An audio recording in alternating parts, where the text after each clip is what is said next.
बेचारी चिंकी चिड़िया एक गरीब परिवार से थी, पर उसकी शादी एक ऐसे घर में हुई थी जिस घर के सभी पक्षी निर्दय हैं। ऐसे ही एक दिन चिंकी चिड़िया बेचारी गर्मी में खाना बना रही होती है। तभी कालू कौवा आकर अपनी माँ कबूतरी से कहता है, अरे माँ, कितनी गर्मी हो रही है, जल्दी से कूलर चला दो। हाँ बेटा, क्यों नहीं, अभी चला देती हूँ कूलर, रुक जा मेरा लाडला, पूरा पसीने से भीगा हुआ है तू बेटा।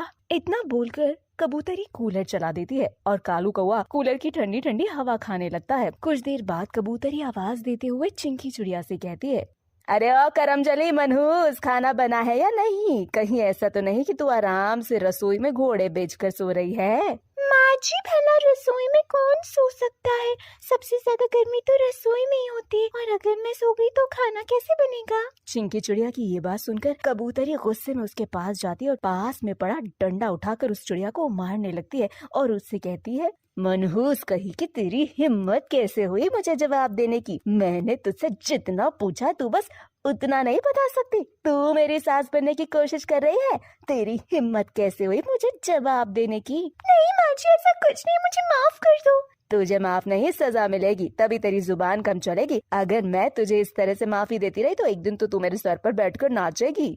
इस तरह से बेचारी चिंकी चिड़िया को वो परेशान करती है। बेचारी चिंकी चिड़िया को ना तो सास से किसी प्रकार का सुख था और ना ही अपने पति से। कुछ देर बाद चिंकी चिड़िया घायल अवस्था में कालू कौवे के लिए खाना लेकर जाती है। खाने में हल्का सा नमक तेज था, जिस वजह से कालू कौवा गरम खाना चिंकी के ऊपर फेंक कर उससे कहता है, मेरे बाप ने बचपन में तुझसे शादी करवा कर मेरी तो जिंदगी बर्बाद कर दी। कितना गंदा खाना बनाया, जानती है कितनी गर्मी हो रही है, और तेरी वजह से मैं बाहर धूप में काम करने जाता हूँ ताकि तुझ जैसे बोझ को संभाल सकूं। बेटा, इस कलमुही को कुछ मत बोल, इस कलमुही की बहुत जुबान चलने लगी, कहीं ऐसा ना हो कि ये तुझे तेरी औकात दिखाने लगे। माँ, तुम तो रहने दो, तुम्हारी वजह से आज तक ये मेरे पल्ले बंधी हुई है। तुमने ही पापा के साथ मिलकर बचपन में मेरी इस गरीब चिंकी चिड़िया से शादी करवा दी थी। अगर मेरी बचपन में इस मनहूस से शादी रही हुई होती ना तो आज इस घर में कोई अमीर घर की बहू होती। बेटा, तू मुझे दोष क्यों देता है? इसमें मेरी क्या गलती? तेरे पापा के बहुत अच्छे दोस्त थे कलमुही के पिताजी, और वो अपनी दोस्ती को रिश्तेदारी में बदलना चाहते थे। मैंने तो रिश्ते के लिए मना किया था, पर उन्होंने कहा कि लड़की बहुत सुंदर है और अच्छे घर से है, इसीलिए मैंने तेरी शादी करवा दी। पर मुझे क्या पता था शादी के इतने साल बाद भी हमें दहेज में एक कौड़ी नहीं मिलेगी। माँ, अब तो आप भूल ही जाओ कि आपको इस बहू से कभी कोई दहेज मिलेगा। मुझे माफ कर देना,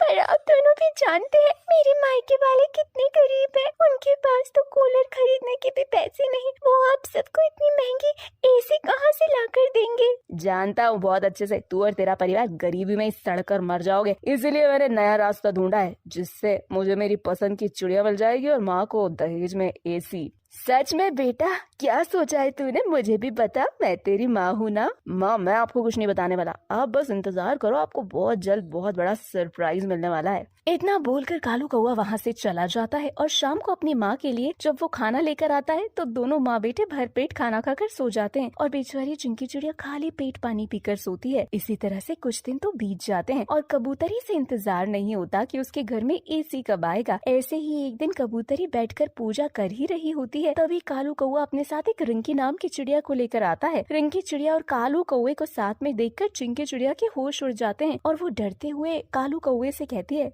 कालू जी, ये चिड़िया कौन है?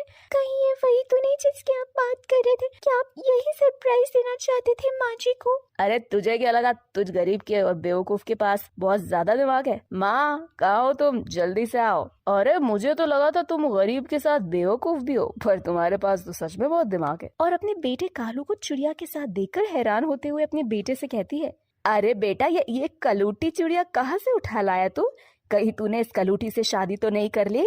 पहले से ही एक गरीब बहू को झेल रही हूँ मैं, ऊपर से तू कलूटी बहू ले आया। जानता है कलूटी बहू के आने से हमारा वारिस भी काला पैदा होगा। तू क्या हमारा आने वाला फ्यूचर काला बनाना चाहता है? कालू बेबी, ये सब क्या है? तुमने तो मुझे कहा था कि तुम्हारी माँ बड़ी इनोसेंट है, वो हमारा स्वागत करेंगी, पर ये तो मेरे रंग को लेकर मुझे खरी खोटी सुना रही है। ये बुढ़िया, अगर तूने कुछ कहा तो मैं दहेज में लाया सारा सामान जो अपनी प्रॉपर्टी तेरे इस नालायक बेटे के नाम की तुझसे छीन कर ले जाऊंगी। क्या इतना सारा सामान तुम अपने साथ लेकर आई हो? एसी कहाँ है कालू बेटा? तूने इसे बताया नहीं क्या मुझे एसी चाहिए? माँ तुम अपनी जुबान पर लगाम क्यों नहीं लगाती?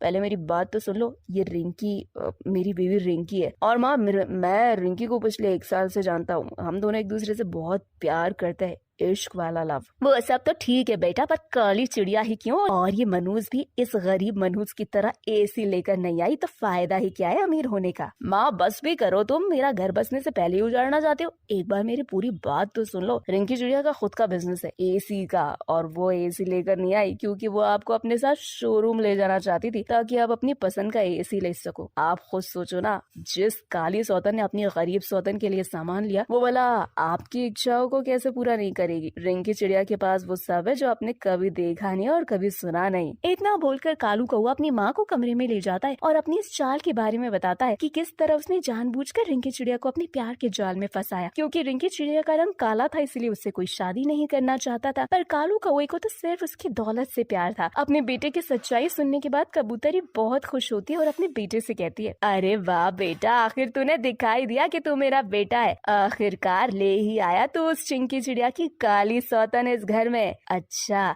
जल्दी से मुझे अब शोरूम ले जा एसी के लिए। मैं तो इस काली बहू को अपना सकती हूँ एसी के लिए। अब क्या था, बिना कोई सवाल जवाब किए कबूतरी रिंकी चिड़िया के साथ उसकी शोरूम जाती है और वहाँ से अपनी पसंद की कुछ एसी उठाकर अपने घर में लगवा देती है। जिसके बाद बेचारी गरीब चिंकी चिड़िया की जिंदगी तो पूरी तरह से बर्बाद हो जाती है। पर रिंकी चिड़िया दिल की साफ थी, वो अपनी सौतन के साथ कभी बुरा बर्ताव नहीं करती और जब भी कबूतरी या कालू कौआ चिंकी चिड़िया को परेशान करते तो वो अपनी सौतन का साथ देती है।